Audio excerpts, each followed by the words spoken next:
never quite understood who Annie was. And why did it matter if she was okay or not? Who is Annie? I never knew that as a kid. Let me know who Annie is.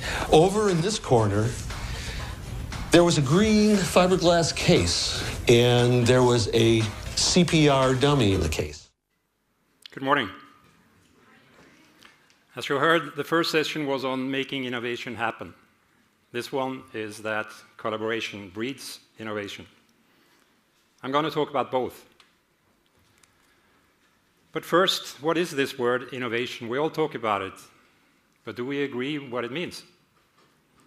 I think most people would say that innovation, that's about new technology, new products. I think it's something much more. Innovation is first and foremost about impact. In the next 15 minutes, while you're listening to me, some 500 people around the world will suffer preventable deaths. Each one of those are a big tragedy, of course, to the victim, to the family, to the friends, but also to society at large. Each save bring great joy and a broader perspective on life. Like this 2-year-old. He was found with head under the water, blue, lifeless. He had been kept afloat only thanks to a pocket of air that was trapped in his raincoat. He was discovered by his father just in time. His father grabbed him, intuitively shook him vigorously, made the boy vomit water, and after some seconds the boy started to breathe. This was in 1954. The boy was me. My father was a toy manufacturer at the time, and he had just introduced the Anadol, which became an international success due to his lifelikeness. A few years later, he learned about groundbreaking discoveries that redefined death. From a moment of time when breathing or heartbeat stopped, to a process starting a few minutes later when the brain cells were deprived of oxygen. Importantly, he also learned that with a new rescue technique called mouth-to-mouth breathing, this dying process could be reversed. Saving me probably meant that he had added motivation to now try to make a life-size, lifelike doll or a mannequin to help disseminate this new technique. But how could it be made in a way that would be appealing enough to prepare lay people to blow into a stranger? In particular, if that stranger was supposed to be dead. Luck often strikes the prepared mind, and I guess he had a aha moment when he looked at this sculpture, which was actually hanging on the wall in the living room of my grandparents. This is a death mask from a young girl who was found drowned in the River Seine in Paris in the late 19th century. As was customary at the time, a die cast was made of her face for identification purposes. This was before photography was introduced. Her identity was never found, but her peaceful, enigmatic smile kept intriguing painters and authors for decades to come. Several stories were written about what might have happened to this young girl. Albert Camus, the French novelist, referred to her as the drowned Mona Lisa. So my father also got intrigued about this story, this beautiful face, And he asked a Danish sculptor to model a functional face for his mannequin that could then bring the face of death to be the face of life. The face of modern resuscitation. With the help of a local anesthesiologist, Bjørn Lind, and Peter Safer from Baltimore, who was the researcher who discovered the mouth-to-mouth method, he developed the mannequin, and it was introduced in 1960, Resuscian. At this point of time, I think this mannequin could be called an invention. But for it to also become an innovation, it needed to be taken into widespread use and to be of significant practical value. So he funded Dr. Bjørn Lind to conduct a study among 6,500 school children in Stavanger region. And that proved that with this mannequin, school children could be taught the new rescue technique much more efficiently than by traditional methods. And with this evidence at hand, he succeeded to convince the Norwegian Saving Banks Association to donate 700 mannequins to all primary schools in Norway. Norway became the first country in the world to have compulsory training in mouth-to-mouth breathing. That's impact. Now we can talk about innovation. 50 years on, the American Heart Association estimated that over 400 million people had been trained in CPR. And CPR is a method, or stands for cardiopulmonary resuscitation. It's the combination of mouth-to-mouth breathing and external cardiac compression. CPR is widely recognized as one of the most significant public health initiatives in the last 2 generations. Annie, or Resuscian, has become a household name. And yes, Michael Jackson, Annie is okay. Actually, she may have helped, and I say helped, save more than 2 million lives, again according to estimates by the American Heart Association. Survival vary greatly. Some parts, even of the most developed countries like the USA or in Europe, have only 1% survival from pre-hospital cardiac arrest. Others, like Stavanger, being one of the best cities in the world to have a heart attack, can show 30% survival. Why this dramatic difference? The medical science is shared with everybody. The textbooks are more or less the same. Even the equipment in the ambulances and the hospitals are largely the same. And then there is a 30-fold difference in survival. That has been researched, and it's been shown that the reason is very big differences in the efficiency of education and the efficiency of implementation. So without efficient implementation, there is little impact. There is little innovation.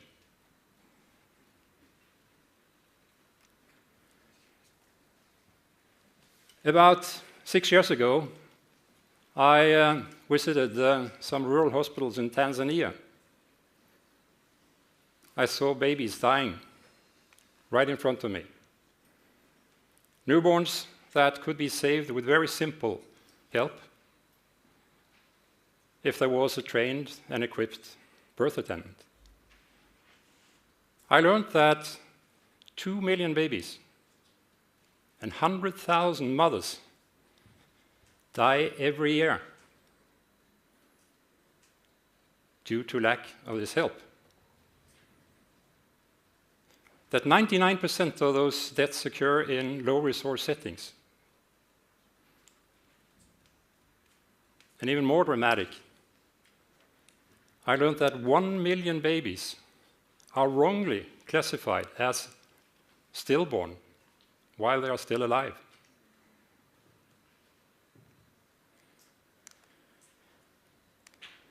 like this one. This baby girl was born in Lesotho. She's obviously looking lifeless. She's blue. But the tragedy is that she might well have a heartbeat and be savable when this photo was taken. That was my aha moment.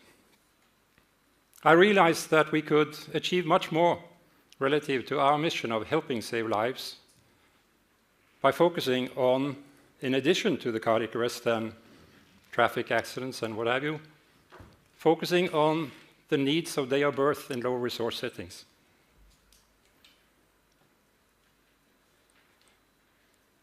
So we were very prepared when we were invited by the American Academy of Pediatrics to join a project to develop a program that could make life-saving dramatically easier to learn and to remember. What resulted was the Helping Babies Breathe program. And for this program, we developed this baby simulator. Does it look like the one on the photo? Well, this has 3 features, because there are 3 things you'll need to learn in this course. First is the baby crying? The next is the baby breathing. And you may be able to see that when I squeeze the bulb, this baby is breathing. Now it's breathing normally. Now it's breathing irregularly. And now there is no breathing.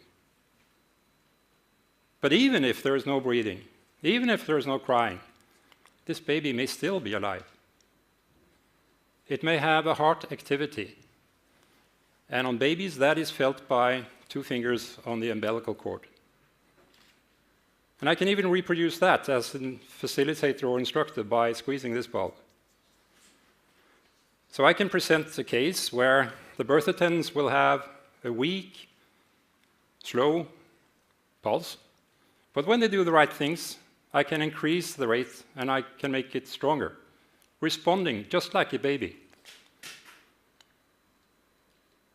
So by now there are 50,000 of these in use in developing countries. And the course has so far reached 130,000 birth attendants trained.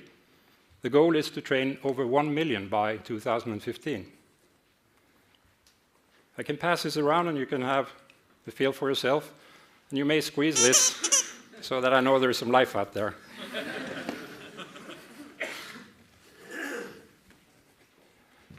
Meanwhile, let me show you, this is what this course is about. Teaching has been far too complicated. Many of the people to be trained are illiterate. There is no sense of urgency in these countries.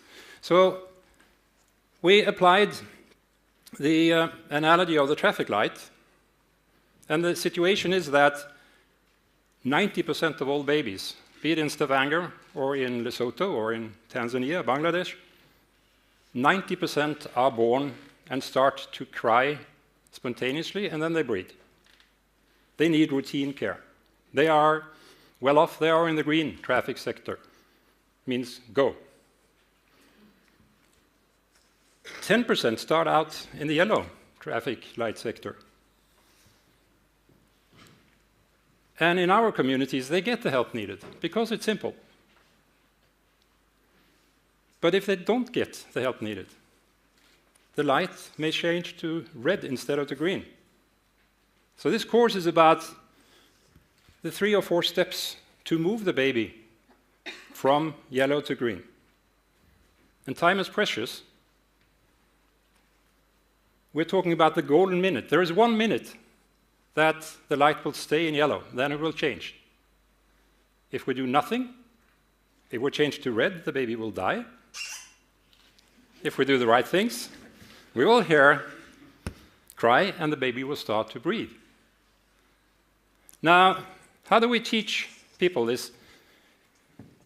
In countries where there is no sense of urgency, and where the birth attendants may not have any watches, that time is precious. Well, the first simulation exercise in this course is to ask everybody to hold their breath for 1 minute. To demonstrate the impact of this, I invite you all to hold your breath for 1 minute. I will count to 3, take a deep breath, and hold your breath till I say stop. All right? Everyone?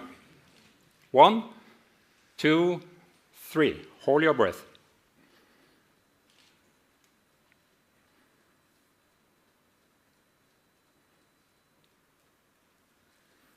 "50 seconds to go. Hold your breath.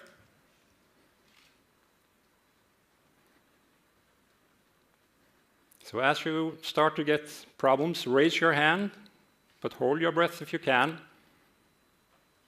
We have 45 seconds to go. All right, we have the first hands coming up. I think we can stop it here. We want all of you to survive this session. But I think it demonstrates the fact, actually, when we go through the full minute, which I've done repeatedly, about 90% have to give up.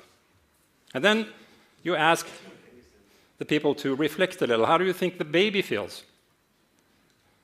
The baby has not, like you, been sitting quietly and relaxed. The baby has been through a strenuous labor. So if I asked you all to go out and run up and down the stairs 2 or 3 times and come back and now hold your breath, you think it will be more difficult? Probably yes. That baby needs oxygen. The implementation of this program really took on in 2010 when USAID invited Save the Children and NIH, in addition to Laerdal and the American Academy of Pediatrics, to come on board a global development alliance with one single purpose: to really massively go out and strongly implement this program. As I said, the goal is to train 1 million birth attendants by 2015, and I think we can do it. So now we're starting to talk real impact. Can you imagine training 1 million birth attendants and each of them saving 1 life per year? That would be innovation. And here you see, by the way, training going on in Tanzania. And Tanzania is showing, based on a study that is looking at 80,000 deliveries post-implementation, is showing a 47% reduction in birth asphyxia or early death, excuse me. So with the tremendous interest in this program, we made a similar program to address the #1 killer of mothers on day of birth, uncontrolled bleeding. And for that purpose, we made a similar simulator called Mama Natalie that is worn like an apron and that delivers the other newborn baby. We have set an ambitious goal at Laerdal, saving or helping, that's the key word, helping save 500,000 lives per year, every year by 2020. It sounds a staggering number. I'm convinced we can do it. And why? Because it's all a matter of helping. With these collaboration, with these partnerships I talked about, we can achieve so much more than we can do alone. We can innovate. Collaboration breeds innovation. So, let me end where I started. Innovation is all about impact. My father, who saved me, would have turned 100 next month. So please allow me to dedicate this talk to him. Thank you very much.